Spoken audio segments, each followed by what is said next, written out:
What's going on, everyone? It's time for another film review. It's the first one of 2023. Happy New Year, and let's get to it. Today, we're actually going to talk about a murder mystery movie. It's called Glass Onion, a Knives Out mystery. It's a Netflix original, released September 10th, 2002 in theaters, and then it was just recently put on Netflix just before Christmas. So, yeah, and it was written and directed by Rian Johnson, who did Knives Out. He also did Star Wars Episode 8, The Last Jedi.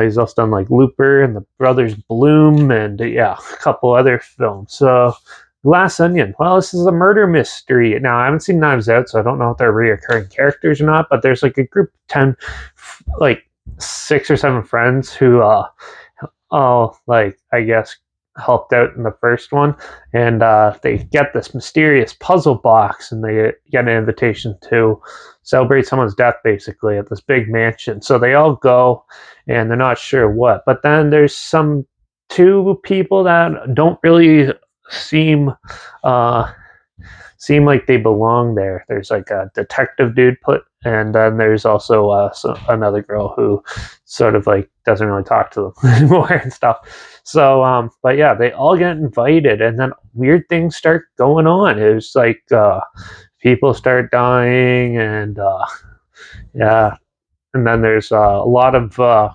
mystery, and a good chunk of the film is them trying to figure out what actually happened, and then once they piece it together, it goes into a big long explanation segment and then it goes into the end reasoning. It's a pretty stand-up setup. It's set up like the movie Clue, and that but there is a lot of now, I thought the film was pretty easy to figure out who did it, but I didn't expect all the added little things that they did. So they point out every single thing that happens leading up to that point in it. And going back and watching it, you could actually see each thing happen. So it was very well laced together with very well thought out. They did take kind of the easy route for the way it was staged and who did it and things like that. The final outcome was pretty predictable too, but overall, I still thought it was an amusing, good, enjoyable film. Um, the acting's really good. It's very well shot. This is one of those films that are shot in like 4K, but with the it has CG fire effects, and it made it look way cheaper and dated. So, but that's just a little thing in the movie. There's nothing too super substantial or anything like that.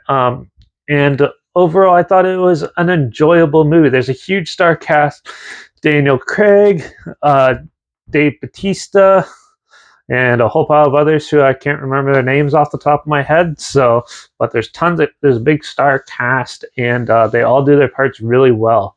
And yeah, they kind of try to go a Hitchcockian route, or they kill off a big character right, like earlier than expected, and then yeah, then they try to do it that way, which sort of worked, but also sort of didn't. But overall, I thought the film was amusing and entertaining. It's a good popcorn flick with a little bit of mystery and stuff. But once you figure out what's actually going on, it just becomes like a little bit of a lag to get to the final part. But overall, I still thought it was enjoyable. So I'm going to give Glass Onion a Knives Out mystery a 3.5 out of 5. It's enjoyable and fun, and it's a good mystery movie because we don't get those very often. So check it out. It's on Netflix right now, at least the Canadian one and probably the US one. So you can check it out if it seems like something you're interested in, but it's there. So, but yeah, I'll link a trailer down below, like always, if it sounds like something you want to check out.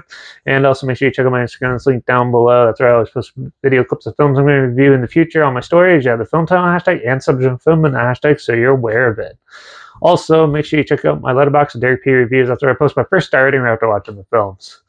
And yeah, so follow me on one of those 2 platforms. Stay in the loop with the channel. Like this video, share it so more people aware of it. Comment your opinions of the film down below if you have any. Also, if you have any films or film franchises in any genre, on any platforms and anything, let me know. I'll try my best to get them as soon as I can, and if I can find them. Also, let me know if you want me to do Knives Out, because I haven't reviewed that yet either, so I could do that too. So yeah, but let me know down below. Also, make sure you subscribe. hopefully we find something weird, obscure, and odd they probably never thought of checking out together. And also give my opinions on popular films that have come out like this. Classic films and reviews on other things as well. And don't forget to ring that bell because, well, I'm kind of feeling a creature feature for the next one. So, and I think I'm going to go the more popular route because I'm going to revisit The Meg. I never reviewed it on here, so might as well do that next. So tune in for that one. And yeah, hopefully this year I get a lot of good reviews out, and hopefully we could expand the family more. So yeah, but that's it for this one. Watch out for all your friends that might be trying to kill you out there, and I guess I'll see you all in the next review. So until then, cheers.